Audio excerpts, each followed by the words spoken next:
Một trong những khâu được các trường KSNG xác định là then chốt trong đổi mới đó là công tác giảng dạy thực hành các môn nghiệp vụ. Theo đó, học viên các trường KSNG vừa học ở trường, vừa thực hành, thực tế tại các đơn vị nghiệp vụ, địa bàn cơ sở. Thậm chí, tại một số cơ sở đào tạo đặc thù như trung cấp cảnh sát vũ trang, thời lượng thực hành còn chiếm 2/3 thời gian học.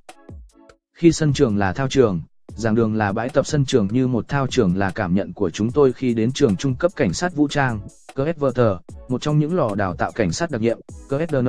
của lực lượng công an nhân dân. Đầu sân này là nơi luyện tập bắn súng, giữa sân là nơi tập võ thuật và cuối sân là nơi thực hành các thao tác nghiệp vụ cơ bản. Tại khoa KSDN, giảng viên đang tổ chức cho học viên thực hành các thao tác leo dây, bật tường, leo cửa sổ. Nhìn các học viên nữ thực hiện các pha leo dây, bật tường một cách khá nhuần nhuyễn, đẹp mắt cũng có thể hình dung ra các em đã phải trải qua một thời gian dài khổ luyện, vất vả thế nào. Huấn luyện điều lệnh cho sinh viên tại học viện KSNG. Đại tá Vũ Hữu Canh, hiệu trưởng trường trung cấp KSVT, cho biết do đặc thù chiến đấu đòi hỏi nam nữ phải như nhau nên trong chương trình đào tạo tại trường nữ giới cũng phải đạt được các kỹ năng như nam giới. Để đào tạo ra được một chiến sĩ trinh sát giỏi, biết sử dụng tốt các loại công cụ hỗ trợ, các học viên phải trải qua quá trình luyện tập nghiêm ngặt được tiến hành thường xuyên trong cả khóa học, với cường độ rất cao trong mọi điều kiện gian khổ, kể cả nguy hiểm. Chính vì vậy, đòi hỏi mỗi học viên đều phải có tinh thần khổ luyện và ý chí cao độ.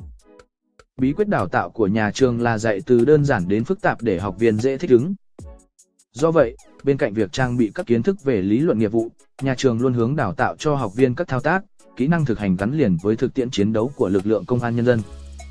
Hiện giáo trình giảng dạy của trường là áp dụng 30% lý thuyết, 70% thực hành. Học viên cảnh sát thực hành phòng chống khủng bố, giải cứu con tin bị bắt cóc trên máy bay trong mưa lớn. Riêng đối với các môn thực hành có tính ứng dụng cao như bắn súng ứng dụng, tuần tra kiểm soát, canh gác bảo vệ mục tiêu, kỹ thuật chiến đấu, việc áp dụng phương pháp dạy học cũng được nhà trường liên tục đổi mới, sáng tạo theo hướng tăng cường cho học viên trực tiếp vào vai xử lý tình huống, tổ chức cho học viên học tập, hành quân dã ngoại dài ngày theo điều kiện chiến đấu cụ thể. Tăng thời gian tham gia các đơn vị chiến đấu, tại các khu vực sân bay, bến cảng, bến tàu, bến xe, các khu vực mục tiêu để học viên có điều kiện tiếp xúc thực tế. Đặc biệt, không chỉ tổ chức dạy học ban ngày, nhà trường còn nghiên cứu đưa thêm nhiều nội dung có tính ứng dụng cao vào học ban đêm để học viên có điều kiện so sánh thực tế các mức độ khó khăn phức tạp và những điều kiện thuận lợi trong tác chiến, từ đó rèn luyện kỹ năng hợp đồng chiến đấu đạt kết quả cao nhất. Trung tá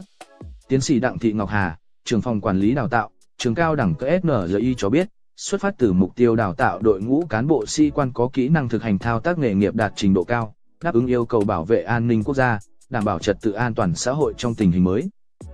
Chương trình đào tạo của nhà trường hiện nay đều có khối lượng kiến thức thực hành chiếm tới 89% số lượng các học phần. Trong giáo án giảng dạy thực hành của giảng viên đều có yêu cầu sử dụng tình huống nghiệp vụ thông qua đóng vai giải quyết tình huống nghiệp vụ, giảng dạy thực hành bằng thực nghiệm trên các phương tiện nghiệp vụ đã được trang bị tại chính phòng học chuyên ngành của nhà trường. Khi tổ chức đánh giá các bài dạy giỏi các cấp cũng đều ưu tiên lựa chọn các tiết giảng của giảng viên ở khâu thực hành.